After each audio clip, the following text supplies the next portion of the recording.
कराची से जहां Shah Faisal colony number 2 में खुले मैन होल ने एक और जान ले ली है। 8 साल इबाद गटर में गिरकर जाँ बहक हो गया है। रेस्क्यू टीमों ने बच्चे की लाश शाह फैसल नदी से निकाल ली है। हुकूमत की इंतजामी नाअहली खुलकर सामने आ गई है। वाक़े के खिलाफ इलाका मकीन फट पड़े।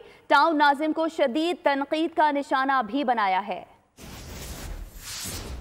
इंतजामी नाअहली खुलकर सामने आ गई। खुले मेन होल जान लेने लगे। 8 साला नन्ना इबाद भी जान से गया। वाक़या शाह फैसल कॉलोनी नंबर 2 में पेश आया। बच्चा वालिदैन के हमरा शादी में आया हुआ था। मासूम इबाद हंसता मुस्कुराता खेलता कूदता सड़क किनारे आया, लेकिन खुला मेन होल उसका मुंतजिर था। बच्चे के गटर में गिरते ही चीखो पुकार मच गई। पहले तो इलाका मकीनों ने अपनी मदद आप के तहत इबाद को निकालने की कोशिश की। जब बात न बनी तो रेस्क्यू टीमों का फोन घुमाया। रेस्क्यू एहलकारों ने सर्च ऑपरेशन शुरू किया और बच्चे की लाश को शाह फैसल नदी से निकाल दिया गया। वाक़े के खिलाफ इलाका मकीन फट पड़े। टाउन नाजिम को शदीद तनकीद का निशाना बनाया। आज हमारा बच्चा था, कल किसी और का बच्चा हो सकता है, तो एट अ टाइम रेस्क्यू पहुंच सके। अगर 10 मिनट के अंदर रेस्क्यू पहुंच जाते और वो रेस्क्यू वाले अपना लाहे अमल कर देते तो बच्चे की जान बच सकती थी। ना जब गहरा बनाया तो हर महीने चेक करो ना, आगे कम से कम गटर का ढकना रख दो, वो जान से गया बच्चा। गटर अलग खुले में है, तो आज एक बच्चा गिर के जख्मी हुआ है या हलाक हुआ है, तो ऐसे आगे भी हो सकता है।